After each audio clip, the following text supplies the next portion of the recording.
Good evening, everybody. This is Survivor Circle for January 30th, 2024. And we have a good topic, I think, today. It's something that I've worked on before, kind of edged towards. And in my reading, I came across a fellow, a reference to a fellow by the name of Kandiaronk. Never heard of this person. A very influential person, in fact, that I'd never heard of. And it seems there was a good reason for that. That he was kind of excluded from general history because he was considered to be a savage, a unlettered, and therefore not an acceptable publishable source for anything. It turns out he was the statesman who negotiated a peace treaty between the French and the English at Quebec in, was it Quebec? Montreal. Yes. Okay.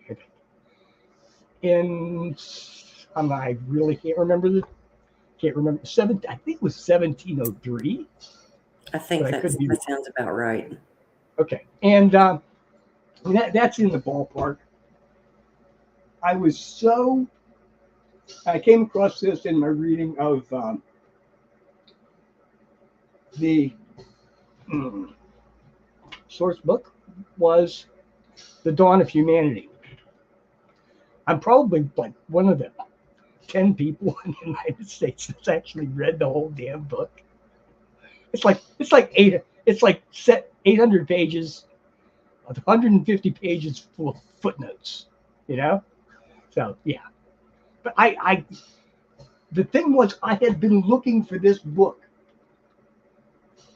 or a book like this, for 20 years. And I finally, somebody had referenced it somewhere, and I thought, well, that sounds kind of interesting. And I got it. I got it from the library. Called it in from the library. And then I bought a copy. And I was just enamored with the concept, because it was so many of the things that I had picked up from other sources, okay, all meshed together and starting to make sense so much better than I get. It's good to have a group of scholars tell you you're right. You know, to read something and say, damn, I could have wrote that. But see, I didn't really have the access to unknown manuscripts from the French colonial era in the United States back in 1700. So I didn't have that basis of information to work from. But I was coming to the same basic conclusions. And I thought, damn it, this is amazing. This is amazing that this has been out there and hasn't been a part of it's been a part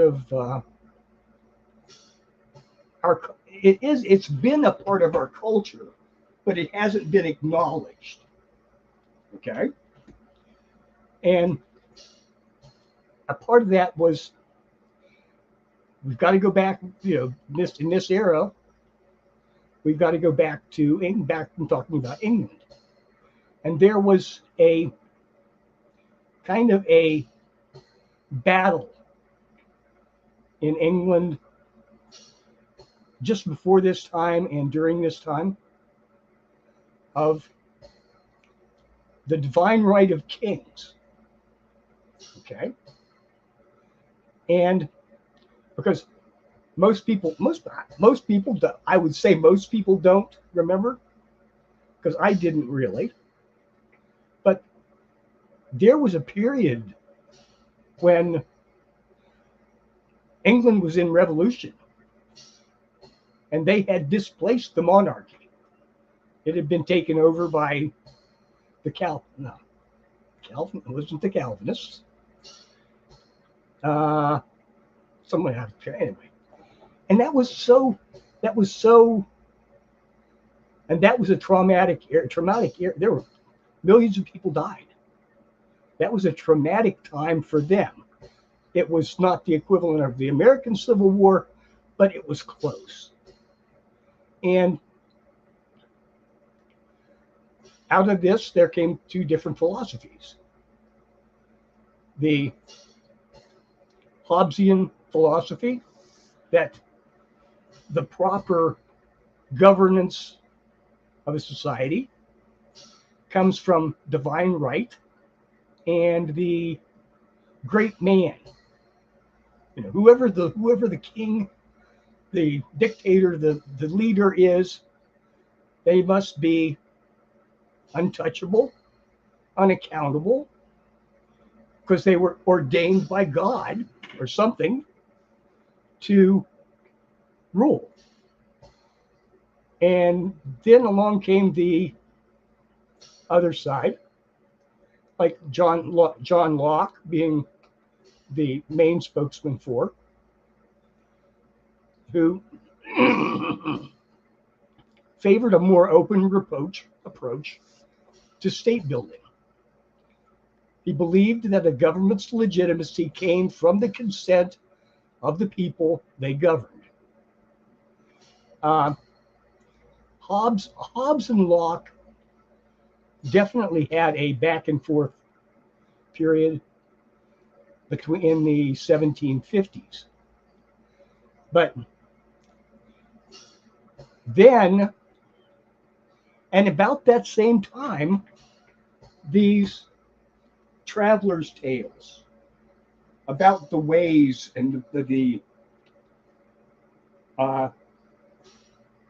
societies that existed among the American Indians were being taken back to Europe. All this crazy stuff about women having rights, and moreover, about the rights of property. Okay. If you owned the land, you owned everything on the land. And it was the way it had always been. It was to be the way it had always been in. That was just a total anathema. It was a total reversal of what had existed in Europe for forever, pretty much. But there was a publication in France in 1703 called, Dialogues with a Savage of Good Sense Who Has Traveled, with a pen name in 1703 by La Hontan, who was a French mercenary who had spent a couple of decades in and around Detroit, shall we say. And he managed, they had taken notes of the dialogues and the debates with this Kandiaronk. And he and the ex-governor of French Canada, compared notes, and created this novel. It was basically a traveler's tale, but it included all these strangenesses, strange beliefs of these American Indians. And some people about that time accepted that. And one of the most famous a very bit of famous writing shortly thereafter was Rousseau. In 1750, he did a discourse on the arts and sciences, which was hugely popular because it spoke about the different ways that a society could conceivably be structured. Okay. And Rousseau basically spent the rest of his life. He switched from religion to religion early on. But in and after the 1750s, he became a deist. There were a lot of deists in the American colonies. Franklin was one. I think Washington was another. So one of the things that they believed that, as it's spoken in the Constitution, that people had unalienable God-given rights, that they were not chattel, they were not serfs, they were individuals. And that just continues and continues and continues. And we're debating that stuff still today. What are people? What are people? Are we good or are we evil? Are we? And that's what it all boils down to. So I just found that so terrifically fascinating, that something that I had been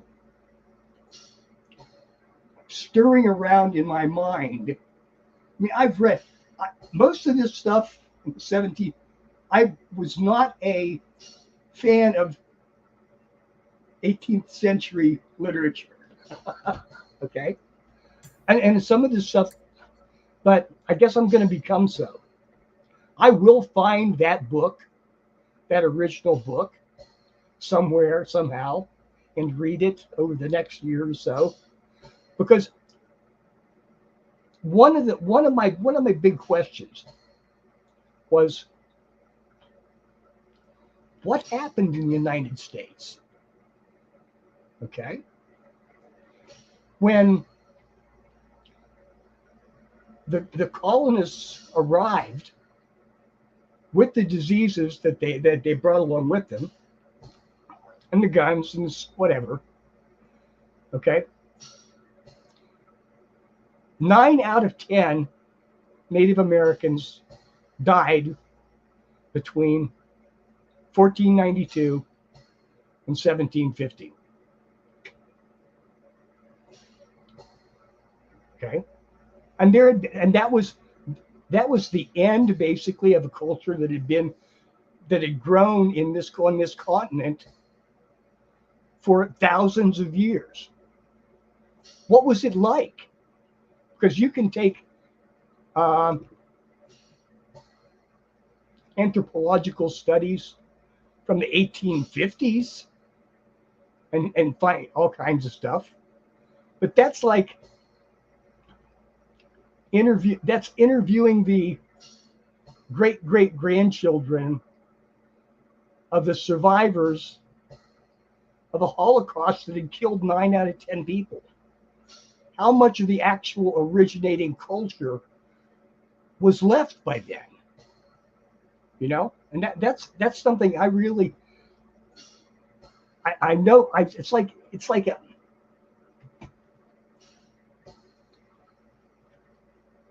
I have a feeling there's a lot there. Okay. But I don't know, and I don't know how to recover it. And every hint, every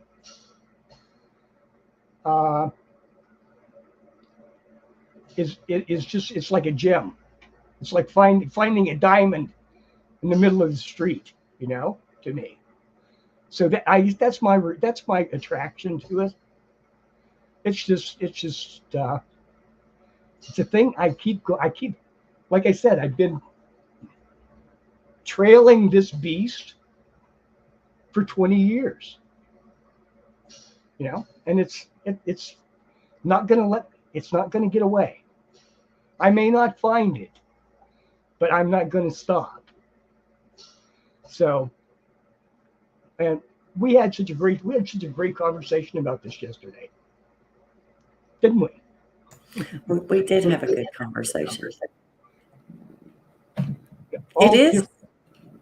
Go ahead. It is a little, we talk about history, and of course, it changes all the time. Sure. As far as people's point of view, and the winners write the histories. That's exactly right. They sure do. So, in my point of view of what's going on, won't be the same as yours. Nope. So, but the ancient history, I mean, there wasn't that many people keeping tabs because there weren't that many people. And it was generally accepted, where now, I don't know, even when I was going to school, what they were trying to pass off as history or science and things like that was just a point of view. I mean, why did they introduce Darwin's theory into school, and it stayed that way?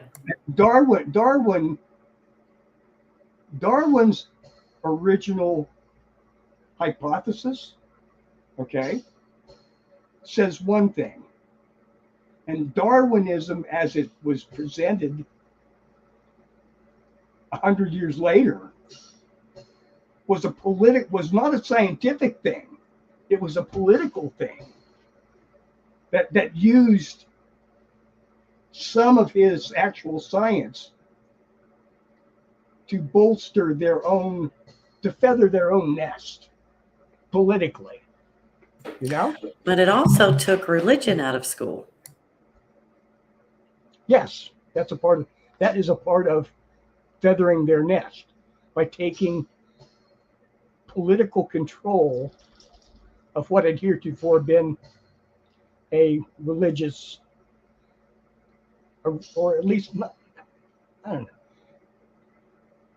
There was a often religiously affiliated educational system,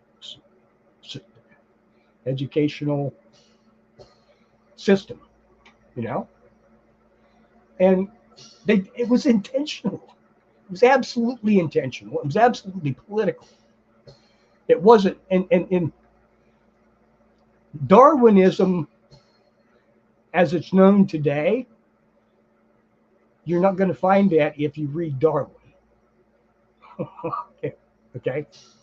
And in fact, I mean, maybe a little known fact, but Darwin almost didn't publish his theories at all. There was another scientist that was coming up with the same conclusions, and other people had known about Darwin's findings. And they said, well, dude, you already did the work. You should publish this so you get credit for it. Okay.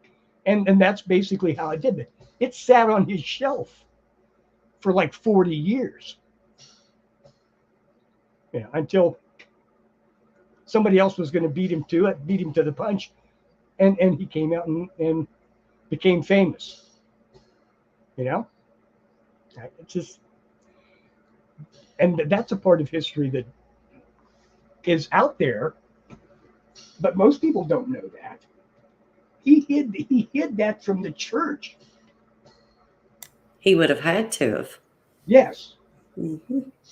Until it got to the point where, dude, it's okay now, or it's kind of okay now, or we got your back now, before he ever distributed it publicly. I think there's more out there in history and just in the world in general than we have, than any one person is ever going to know. So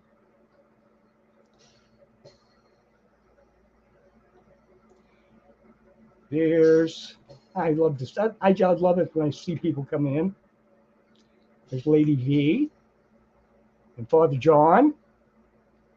All kinds of people here today. Oh, and he just missed the religious discussion. Darn Yes.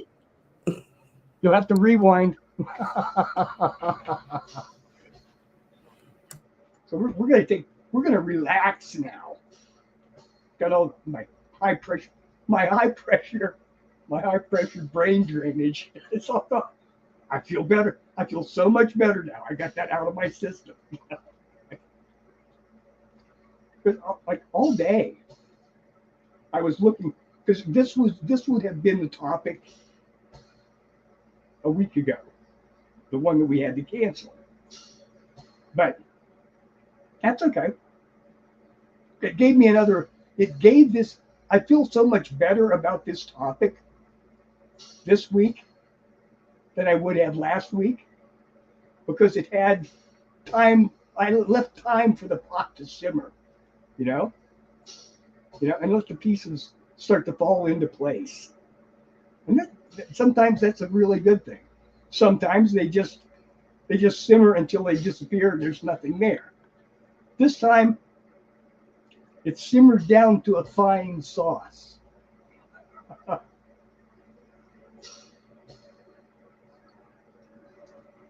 Well, plus we talked about it last night too, so. Yes. Yeah. That felt good too. Come on, wrestle me, John. He said he's not in a fighting mood, so.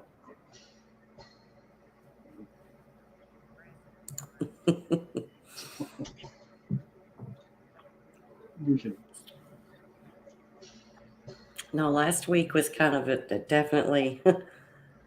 Last Tuesday was definitely a good week to take off. Good.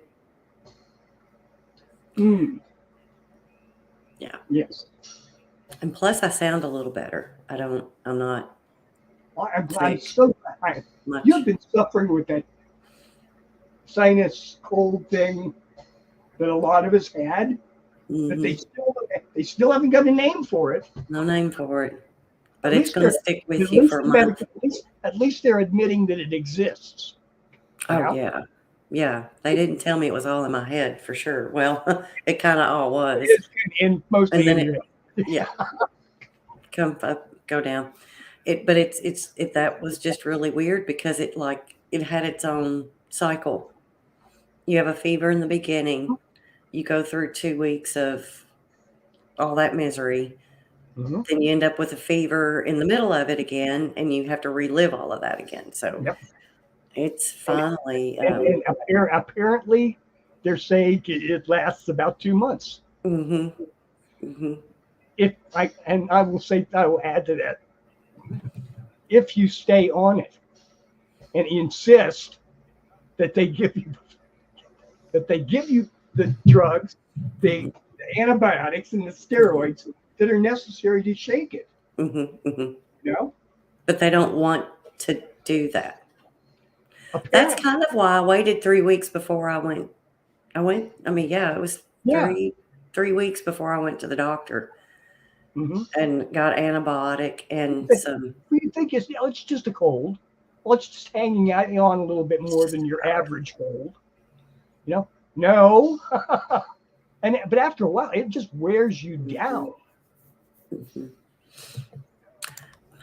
Ron, it's not COVID. Nope. So you can't get a booster to calm it down because it's not COVID. They don't have a name for it. They don't know what it is. But at least they're accepting that there's something going around out there that fits these symptoms and has this cycle. But Right. it generally takes 2 months or more to shake it. Yeah, they said And it it was. wears you down. Well, and I think too, because I had 3 weeks, a 3-week bout around Thanksgiving, and I was over it for about 2 weeks, and then right after Christmas, that kicked in. But I mean, it was like almost a month to the day before it finally went away, and it's still kind of hanging on a little bit, but You've got it on the run. yeah, for now, I guess. I don't know.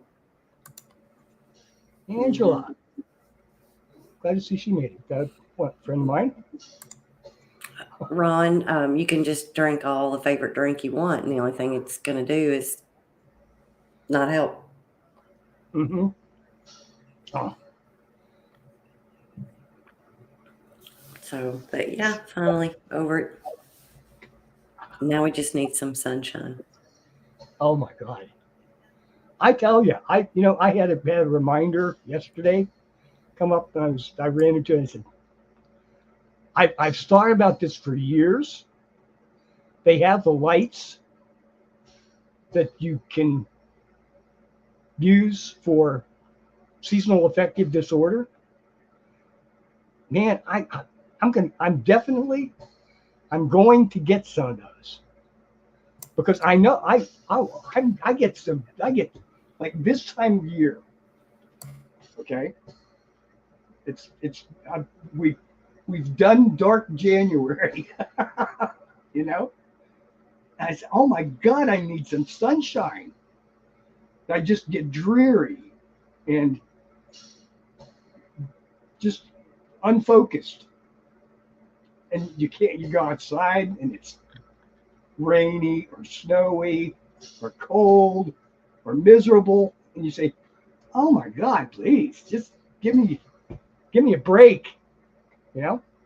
And it's not like it would be nice to like hop in the jet and head out to Arizona for a couple of weeks, but I can't quite do that, you know. So I'll try the lights, and we will report back. Do you remember back in the day when they had sun lamps? Yes. And Yes. then they got rid of them? Well, the sun lamps, that was like a UV light, right? Or I'm thinking like the barbers used to use it. Okay, those were like a tanning light, but that's not the same as the seasonal affective disorder lights, because there's no UV involved. It's just clean light. Okay, like sunlight, but no tanning effect on it or anything like that. Well, I remember those, and people would use them and not use them for the amount of time that they were told. Okay. Because to me, they reminded me of shop lights. You know, the ones on the hook that you put up underneath the hood of your vehicle so you can see what you're doing. Right. And they would lay under them forever, and then they would come up with third-degree burns because. Yes. Yeah.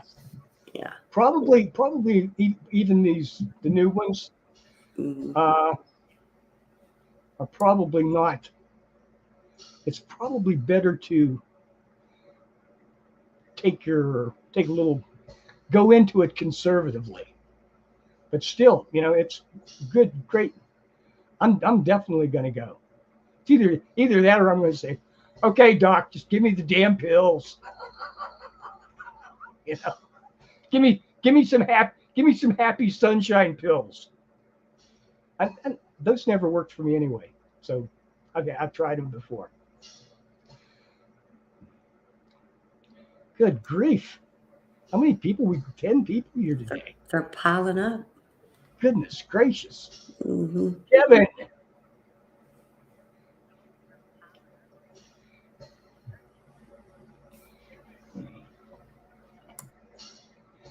Yep. Better than AJ's here. Kevin's here. I'm telling you.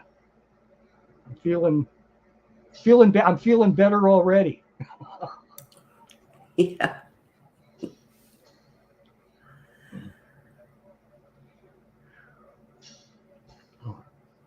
Yeah, there you go. Everybody's piling up, dog pile. Yeah, well, that's a game in school we're not allowed to play anymore. Or I dodgeball. got to talk about smear the what? Okay. Yes. Dodgeball. My God. Oh my God. That would they would call the cops on you for that now. The assault with a deadly weapon, or an embarrassing weapon. What's the difference,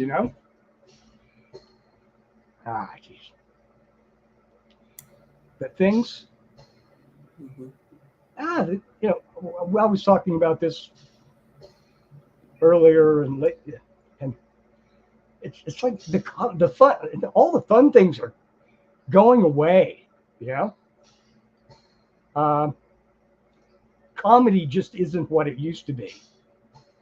God, I miss George Carlin, and I miss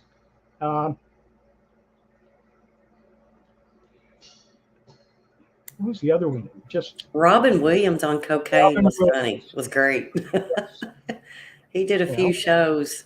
Yeah. And Gilda Radner. Mm-hmm. I loved Gilda Radner for her Emily Litella and Edith Ann. She had so many characters that were just absolutely hilarious. Mm-hmm. She did. Did she did, was it on Laugh-In? Yes. Oh, okay. Wait a minute. Would she do Edith Ann on Laugh-In? Oh. Could I have confused two different people? Yes, you have. Ew, my goodness. It's okay. I thought that was, if that was it was in the same, close to the same era. Oh yeah, it was all in there. But you know what? And as far as Laugh-In's Lily concerned, Tomlin did Edith Ann. Oh, you're right. Yep. And she was on. Yeah. Mm-hmm. Yes. Yeah, she was on Laugh-In. Mm-hmm. There's I had the public TV here somehow got hold of all the old Laugh-In shows, and was broadcasting them like in the middle of the night. And I taped those on video. I pirated my own copies. And I was sitting watching those with someone who was, I don't know, 10 years younger than me. This is in the early 80s. Okay. It's a while back. But they didn't get the humor at all. And the truth is, so much of the humor on Laugh-In was like, you had to be,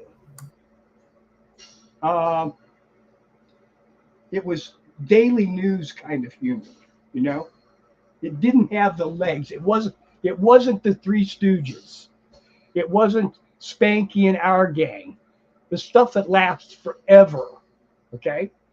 It was really it dated itself so quickly.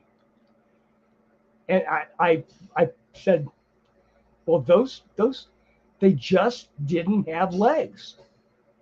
There were some bits that were good that carried over, but so much of the whole feel of the show, it just didn't work. And I was shocked at that. Well, that's like we were talking about the SNL characters, Saturday Night Live characters. Yes. Forever, they went through one season of they switched comedians. Sure, And then they changed almost not necessarily the whole team, but at least 3 or 4 out of the team would be lost, and they'd bring in new people every year, and then they quit. And you say, I think you think that was in the 90s when they decided we're gonna get something working here, and we're not going to change it anymore. And for me, it just died. You know, it wasn't. I think you need variety. You know, I think that's a part of humor. Is it has to be something. It has to tickle a different spot. You know? Okay, yes. I'm trying to stay where you're going, but my mama just went in the gutter when you said something about variety, tickling a different spot.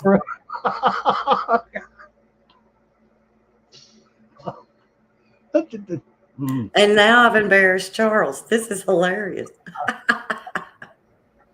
Ooh. What was that? Now you've got me. Now you've done it. Now you've done it. Yes, Maria for the win.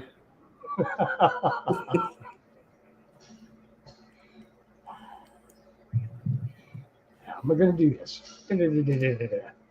See, and there you go. I have somebody that agrees with me. That's not working. Where did it go? What am I looking for? There it is. John says that if you start talking about Chaplin or Laurel and Hardy, I might have to leave before I get early onset of dementia. But those are great. I mean, they're still great. Mm-hmm. I did my own version. It'll open. There it is. Of an Emily Latella joke. Yes, yes. Okay. I got a call from some guy in India who wanted to sell me a subscription to Beaver Home and Gardens. Well, I know beavers are really nice, make really nice houses and underwater doors and all that stuff, and they build dams and they eat trees. But do they really need to have their own magazine? I'm sure they have nice fur, but wouldn't a nice young Canadian lumberjack type sell more subscription about beavers than a guy with a squeaky voice from Bombay? Emily, that's not Beaver Homes and Gardens. That's Better Homes and Gardens. It's been a standby magazine for almost a century now. Oh, never mind. She was great. I mean, she was just wonderful. I think she got that character from, there was a famous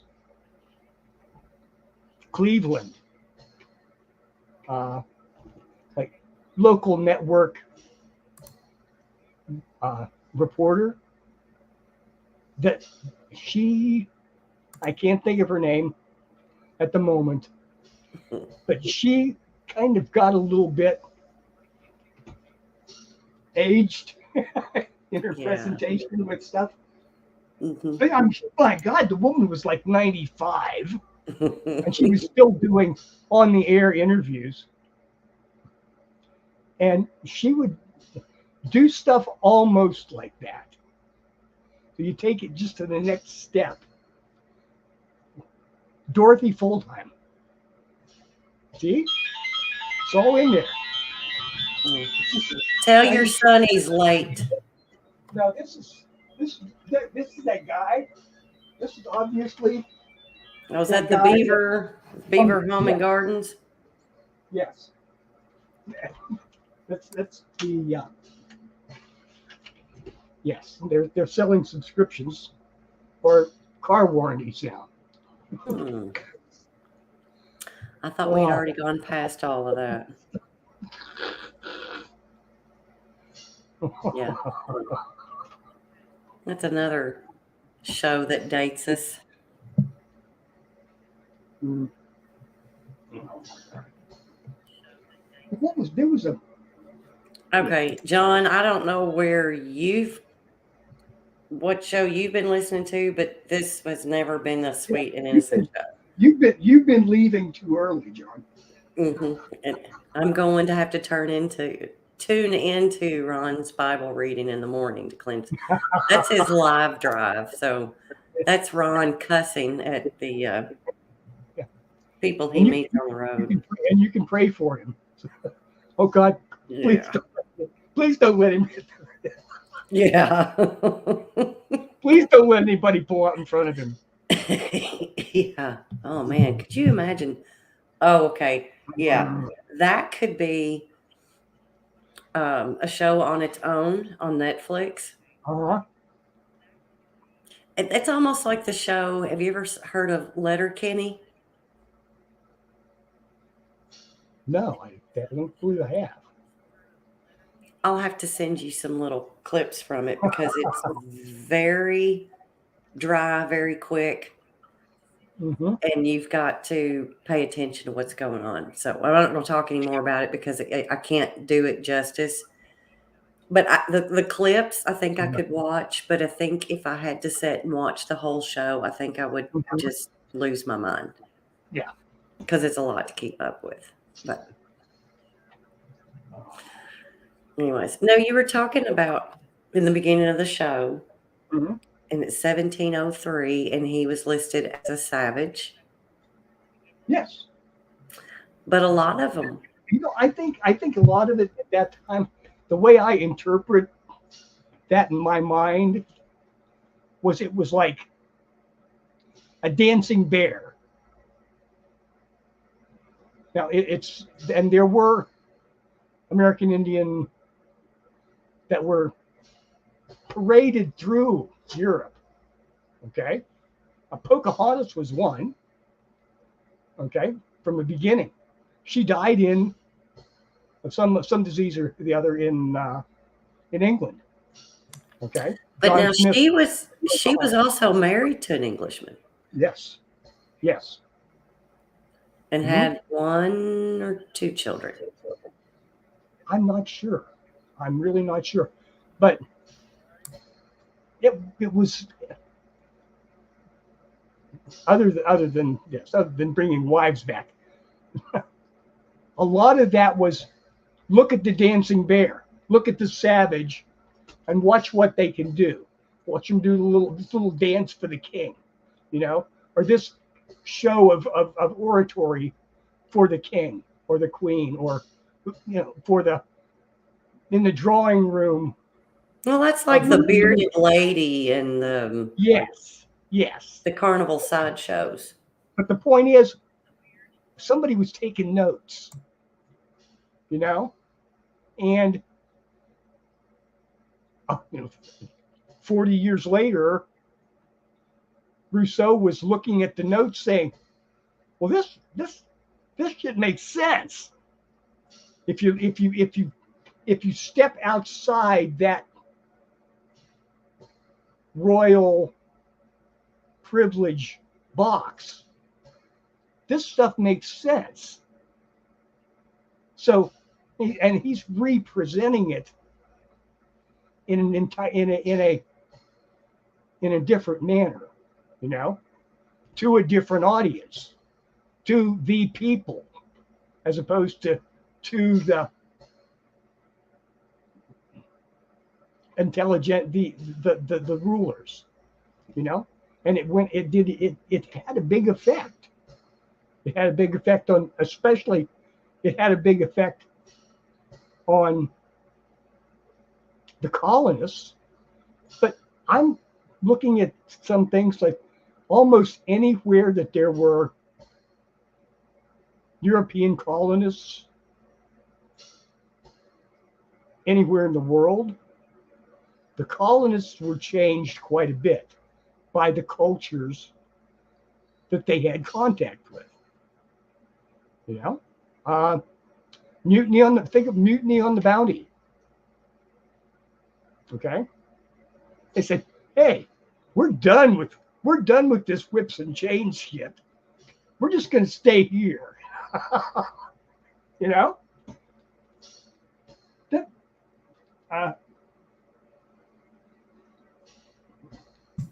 That's all fine and good until they can seize your property and all of your assets now and throw you in the federal pen. the thing is, they've always wanted to do that. They've always been able to do that. You go back to the Code of Hammurabi in 4000 BC, you know, that was the right of the king to have everything. They could take your sheep, they could take your crop, they could take your wife, they could take your daughter. Didn't matter. That was their privilege, you know. And there's a certainly there are factions today that want that back. You know, They do it now. They've got it. They do it now. Yeah.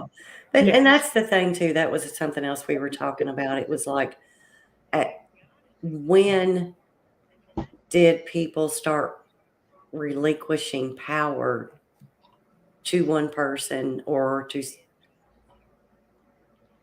Or why? Yeah. Or why? Well, and I can see why. How the hell did they convince people to put up with that crap? But if I've got more than you, Mm-hmm.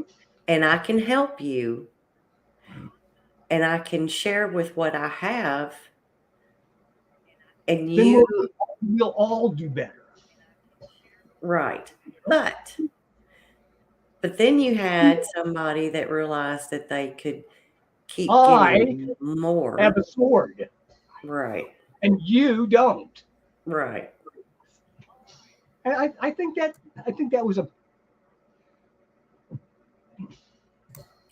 I mean, every mankind is born with egos. You're born with your free will. You're born with, and so you're born with whatever you're allowed to do. What's the control on that? That's what we've kind of lost. Okay. From my studies, the Indians, and I believe this, the Indians wouldn't put up with that shit. You had to ask. You couldn't order somebody to do something. That was pretty much straight across the board. No one had the authority. You didn't give up your personal authority, your personal autonomy to anyone. Okay? And that's what the West, basically Western culture, okay, from Mesopotamia all the way up to 1776 said, no, you're the property of the state. Okay? Whether you're a peon in Bulgaria or, you know, a shopkeeper in the Netherlands. You know, ultimately, you are the property of the king. Okay? And he has absolute, untouchable authority over you. Because God says it's supposed to be that way. And the Indians never, with exceptions, okay, with exceptions, they didn't do that. They wouldn't put up with that shit. And I can think of two examples. We were talking about this last night too. I thought of another example where there was an obvious culture that the people said, oh, I'm not doing this anymore, and walked away. One was the Mayas in Central America. Okay. All these great pyramids and the sacrifices and all this architecture and this, the civilization in the jungle. And it lasted a few hundred years, and then it just disappeared. The other one is Cahokia across the river from St. Louis. It was there for it was a trade center. The largest earthwork mounds anywhere, pretty much anywhere. Okay. A giant city that had 50,000 people.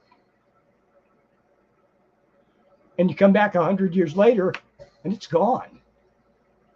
I mean, the earthworks are still there, but the city didn't exist anymore. And there wasn't a plague. There's no evidence there was a plague. There was no evidence of a big change. One population came in and ran the other one out or something like that. The people just said, we're just not going to do this anymore. That's having your own personal authority.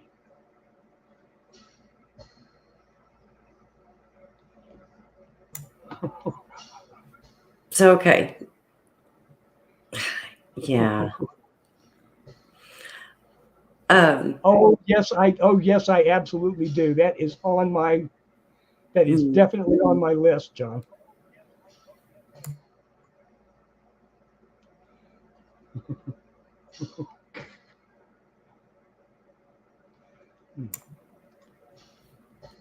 Yeah, they're having a sex party in chat. There you go.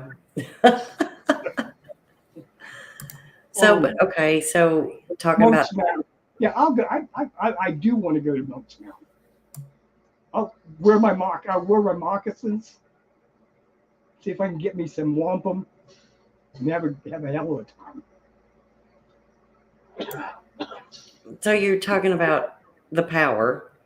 So you can go to the Louisiana Purchase. Mm-hmm. So the United States is trying to buy that, however many states it was, from the French. And then what the French didn't have, the Indians have, and they were either going to try to buy that land from them or just take it. They just took it. Right. So they just decided to take it. But that was the thing we were talking about too. Mm-hmm. At the time, Native Americans, nobody owned the land. Right. And then it's the French had a peace treaty with the Indian tribes, and that's when they were trading guns for furs, whatever. Okay.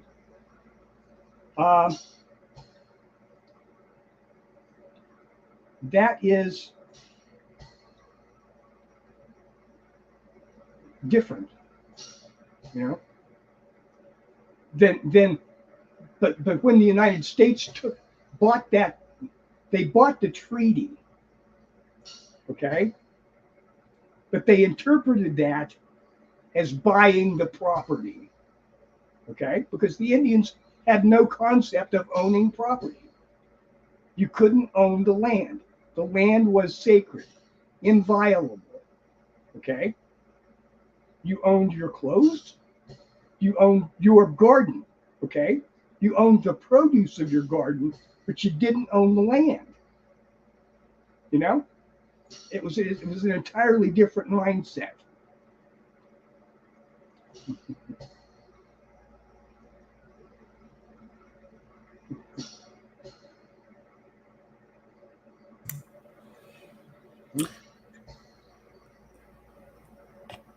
Yes.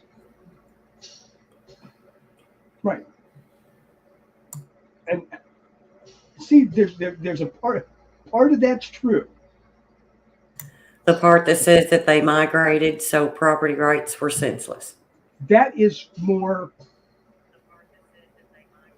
remnant culture that I'm talking about. Was that way. The culture that existed before 1492 traded.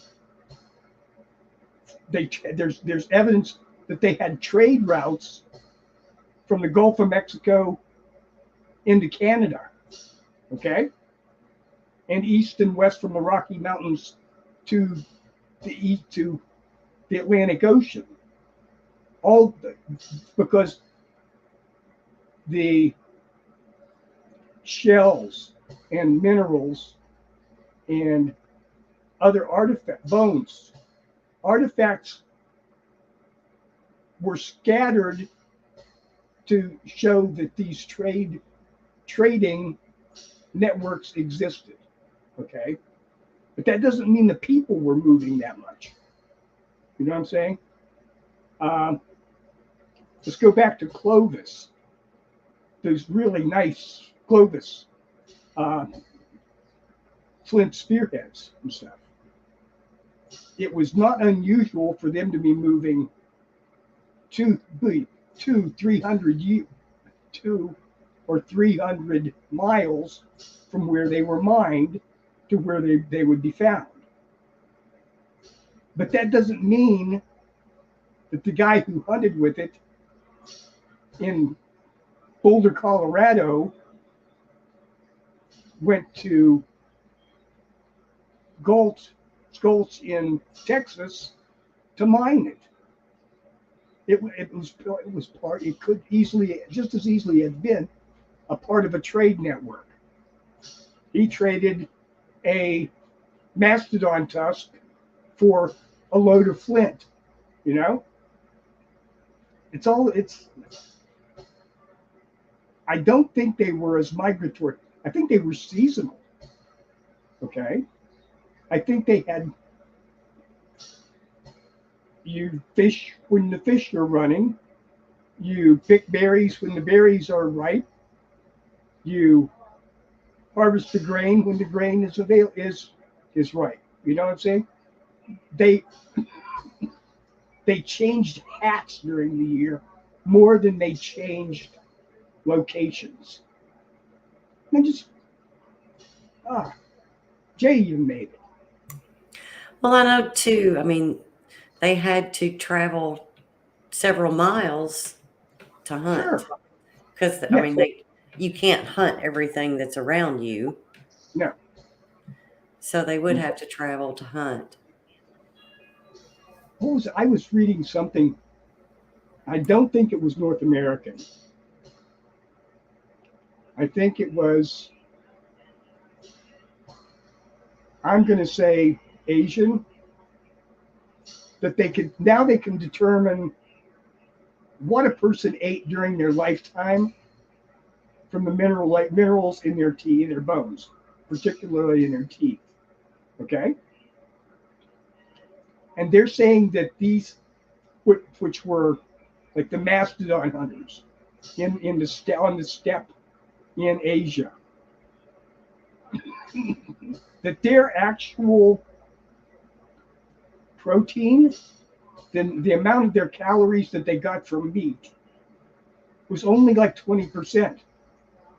80% of their food was plant-based. So it wasn't like,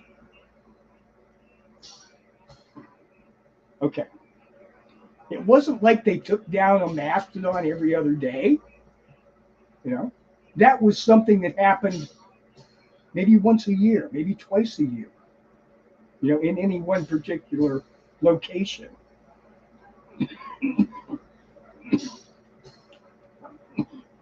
But they learned how to take care of the meat and dehydrate that to keep that. Because I mean, they had to have something to keep them through the winter, and they didn't. So they had their cornmeal. That you know, so I mean, they always had that. I think it's very interesting. Yes.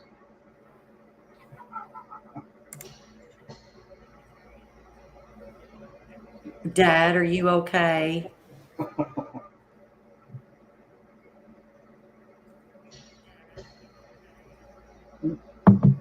Yeah, hanging in there, bud. I don't know if natives crossed the Gulf or not. I wouldn't think they would. Yes. The Mayans had big shipping, like 70-foot long. Oh, that's the Mayans. We're talking about just us Native Americans here. Well, they were Native Americans too. Not Actually, Maya Blue is a particular, I think, copper-based mineral that's only found in Georgia. Okay. Mm-hmm. And it was a sacred paint that they used on those Maya temples. So the state, not the country, correct?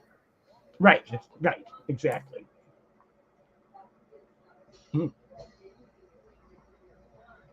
But that wasn't called Georgia back then, so.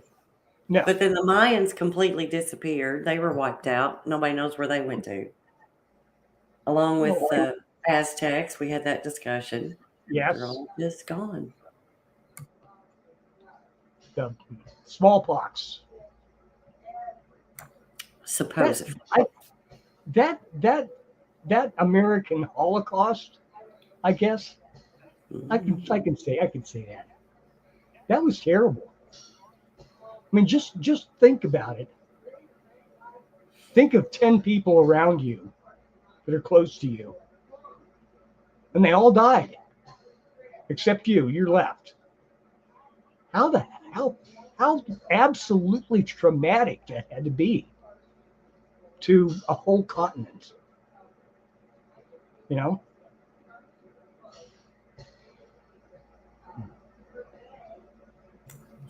Yeah, that is pretty bad. Also, I mean, but I can't think of anywhere else in well, except Australia, that the same thing happened. But I really can't think. You have a bunch of people that are not native to your country that roll in, and they're bringing diseases and viruses that your body's not used to, and it's going to kill a bunch of people. Sure. Yeah. So we're kind of probably going to go through that again with the Ron pox. We are. Well, they brought this up. Really, I'm thinking like back in the. Oh, when did the movie Andromeda's Strain come out? That was in the 70s. Okay. Mm-hmm. And that was a takeoff from the epidemiological research. You know, that was a science fiction story taken from the epidemiological science that was being done at that time. Because they were thinking all it takes is one of these, well, like one of these viruses to mutate and be like the Black Plague, because the Black Plague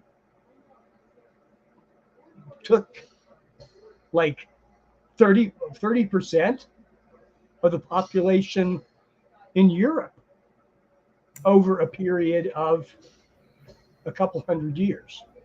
Well, but it's too, I mean, you look how non-hygienic people were back then. I mean, just the idea of washing your hands, I can't imagine. I can't imagine working out in the field all day and having all this dirt and gump and God knows what else on it, and nobody ever thought to wash their hands. Yes. When they did surgery during the Civil War, and this is in the late 1800s. Wow. Even into the early, with midwives. Yes. Midwives got into all kinds of trouble with the doctors for insisting that things be clean at childbirth. And the doctors said, well, duh. A lot of women died. There you go. Papa John's got you. Yes. Yep. Mm-hmm. So, but I mean, and just the cleanliness. So the rat problem, the flea problem on the rats, Yes. never, nobody ever thought anything about it because they've lived with rats forever, and Mhm. And fleas they forever. didn't try to fleas, and they didn't try to do anything about it. So that's a concept that kind of blows my mind. Mm-hmm. But just cleanliness. I mean, Oh well, look at, I that's mean, you took a bath once a week. That's where the don't throw the baby out with the bath water. That comes from because the baby was the last one that got a bath. So if you had 10 people in your house, yes. the man of the house took a bath first, and then it went downhill. Mm-hmm. Then it went down from there. Yep. Well, it's a lot of work. It's a lot of work. It's a lot of work for somebody to Well, carry that water in, to go half a mile away to the well, mhm. you know, Let or alone the warm it up. or the spring. Hmm. Yeah, and then put it on a stove and warm Hmm. it up. Yeah, And see if they'd have absolutely. just watched the Bugs Bunny cartoons where they had this big vat of water sitting on a stove on a fireplace outside, you just crawl right in. Yep. The problem They is sh- somebody's got to cut that lumber. Somebody's got to cut those trees down too. well, I think they did that when they were building their homes. So They need solar. They need solar heaters. You know, yeah, and windmills. They should have just the Dutch should have invaded and brought all their windmills with them. You know, Don Quixote. Don Quixote. Yeah, Yeah, him he too. could have fought that Him too. windmill. He could protect them. Mm-hmm. Mm. There you go. The whole tale on the Pied Piper. Yeah. But yeah, just hygiene. Nobody ever thought about that. Mm-hmm. Um, I don't know.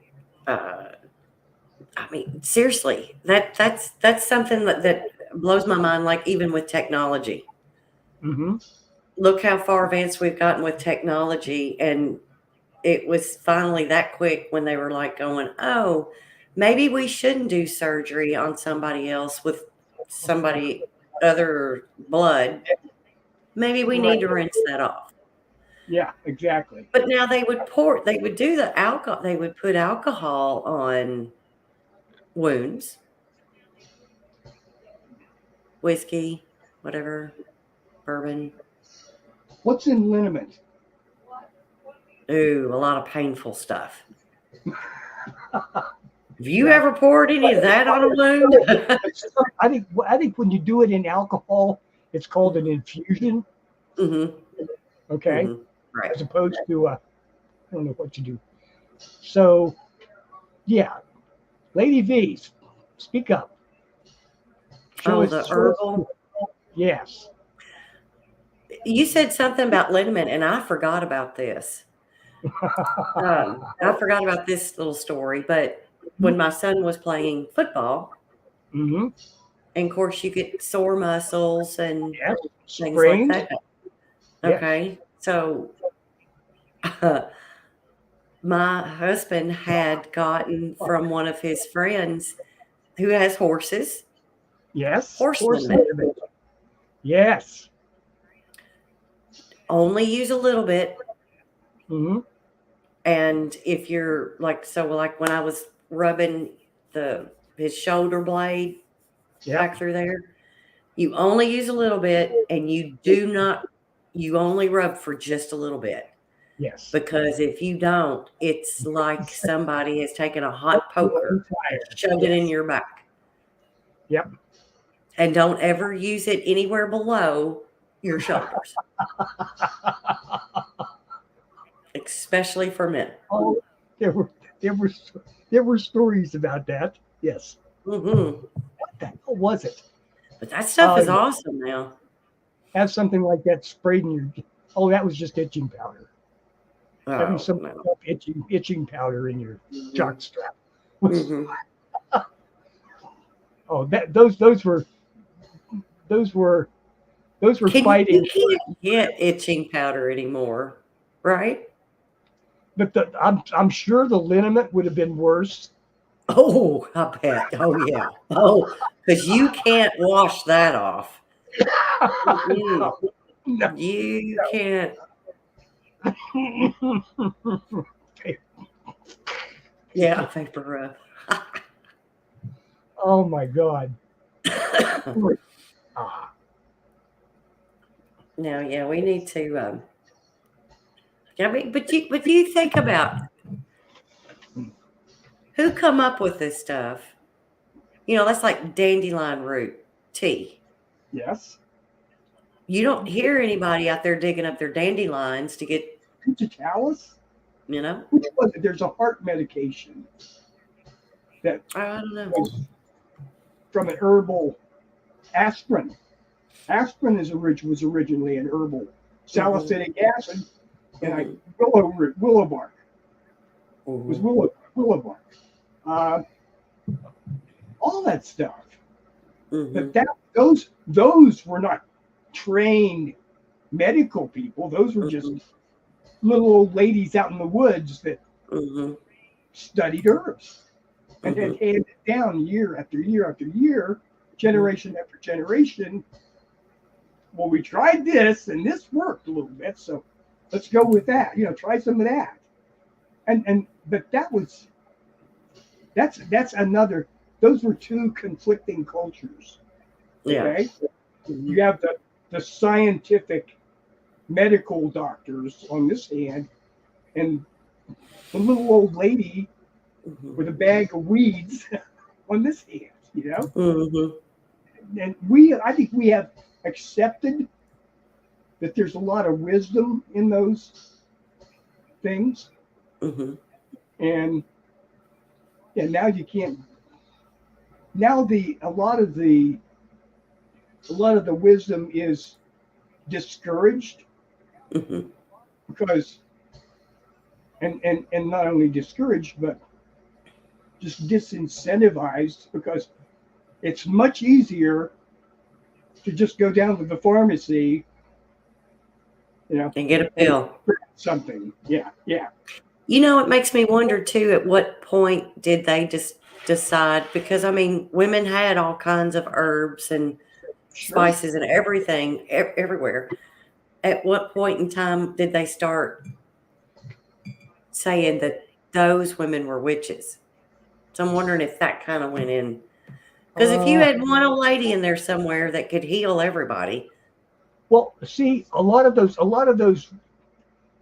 originally, and those herbal remedies and herbal things going back to the pagans and the druids and so forth, okay, that was part of their culture, that were part of the original culture, were they threw the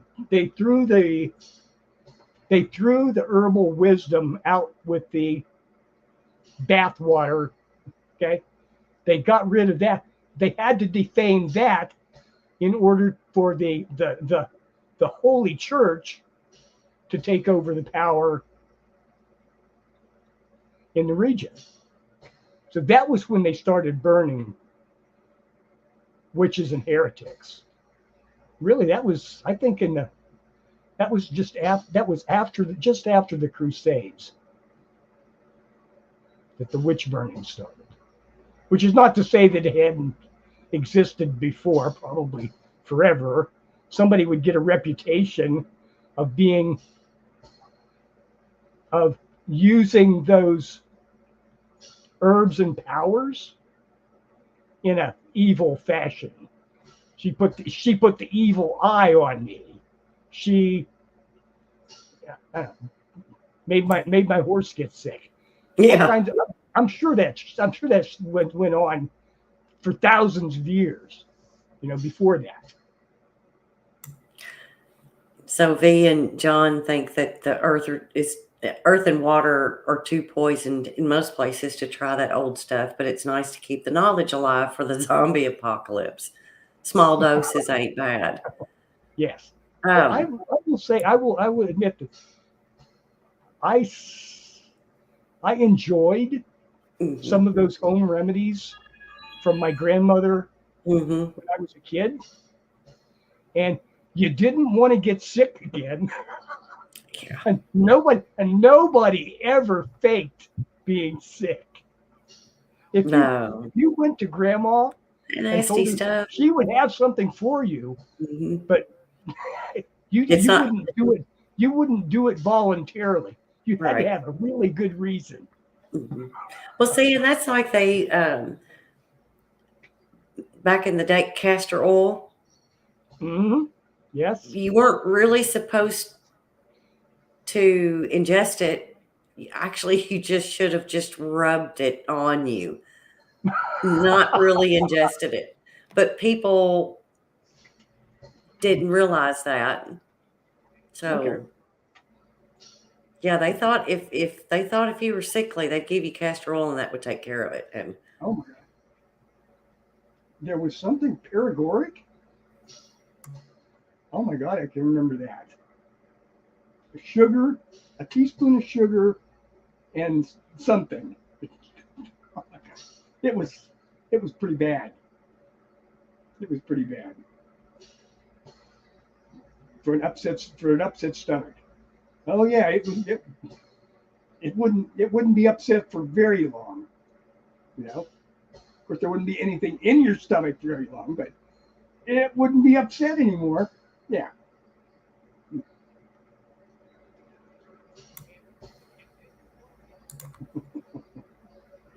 yeah. Hey, AR.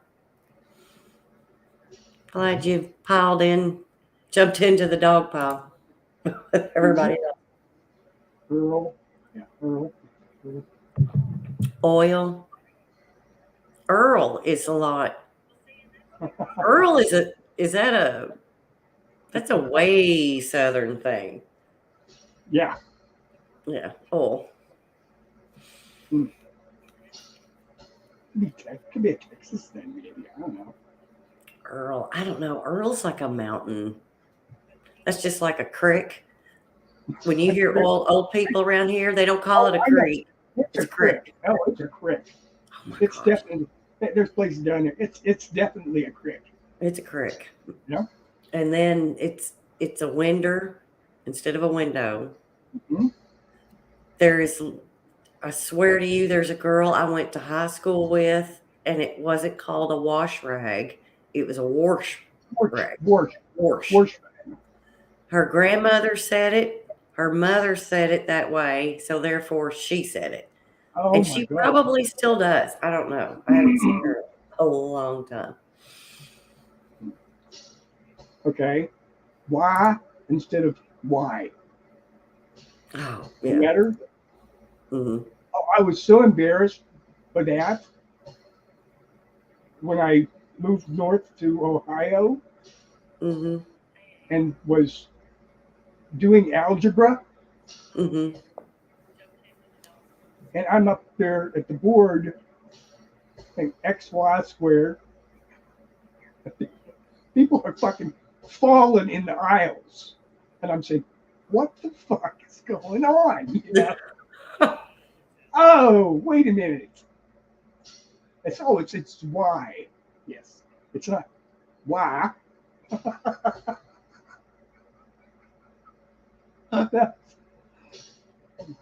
Oh yes, the good old days.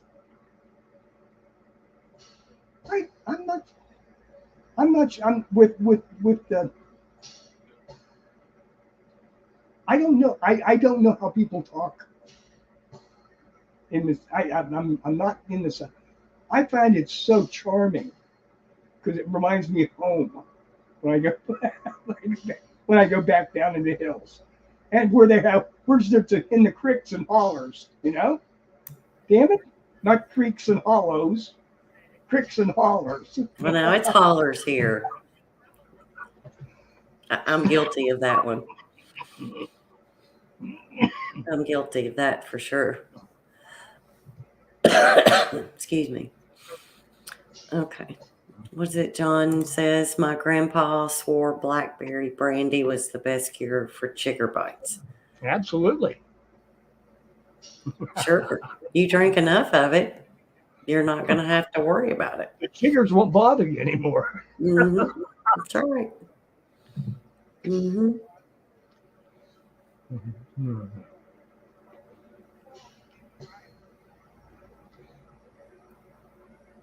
But now that's like trying to compare the way we talk to the way that Andy.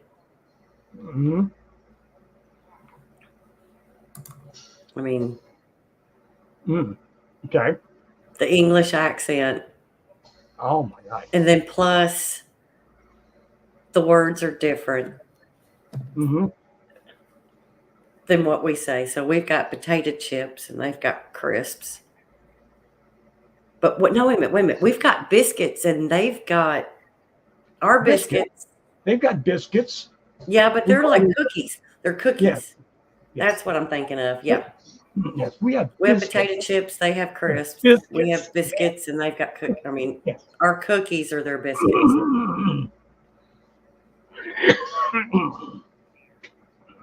And we're all the same people. We're all still alive at the same time. It's just we're in different spots. And yeah, I think the regionalization of language was a lot more. I'm sure it was a lot more 100 years ago than it is now. You know, mm-hmm. I think we're really like globally. You know, mm-hmm. It's English. Well, that's the thing with international aircraft.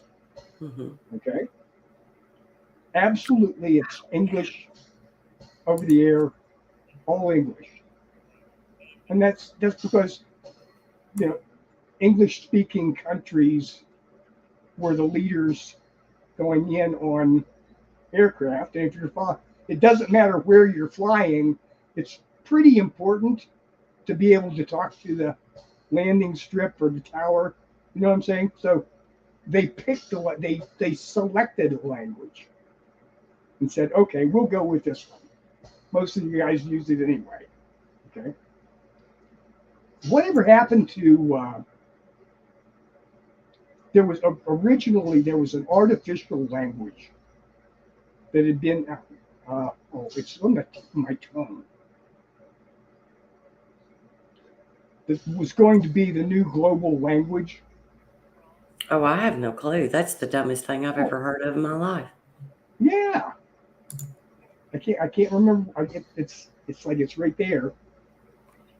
But it's gone. Oh my God, I'm falling apart. Still, my brain is leaking. No, Pig Latin? Pig Latin? That's what Ron said.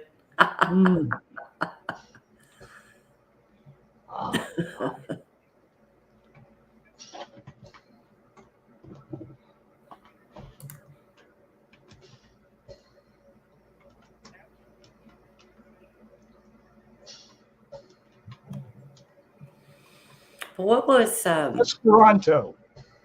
It's called what? Esperanto. Look it up. I've never heard of this. I've never Thanks, heard. Ron. Yes. I've never heard this. This was supposed to be our universal language. Yes, it was a mix of French and English and a bunch of other languages all put together with a simplified syntax. It was they wanted it. There was a group that wanted it to be like a universal global language. Absolutely. This is universal.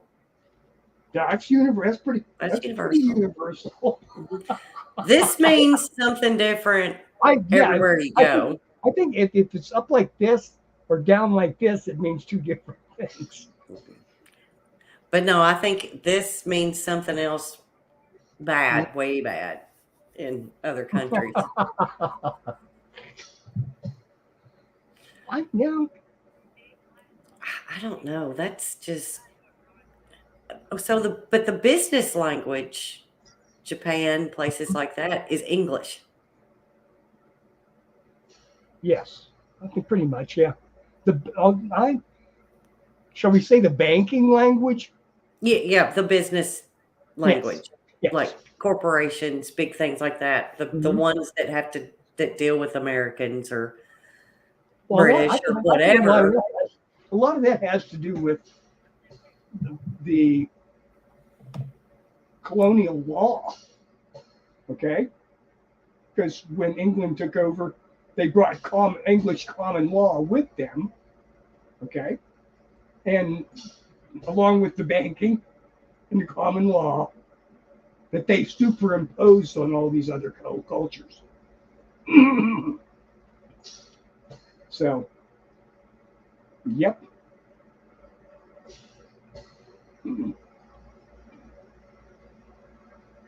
I don't know. It's good to have diversity, but sometimes it's nice to have. I don't know. Maybe sometimes it would be less confusing if we all spoke the same language.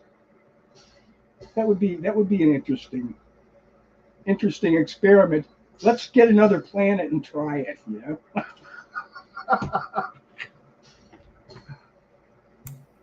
But let's not take any politicians Or lawyers.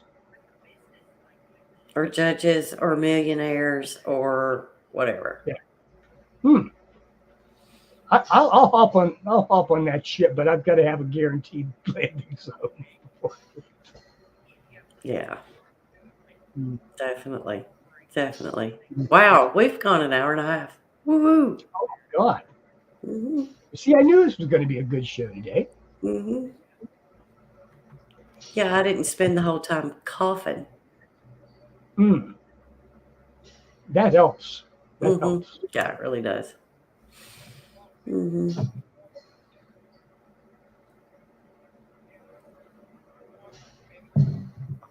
Yep. I would miss them. They would be that, but still, I don't know. You trade off. You know. hmm I guess. I don't know.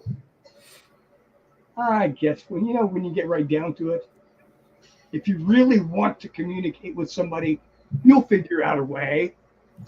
But if you don't want to communicate with them because hmm they have something you want, nobody, all the best translators in the world aren't going to stop you from wanting the thing that they have. You know. Oh, yeah. That's right. That's exactly right. Well, Well, thanks everybody for piling in tonight. That was a good dog pile.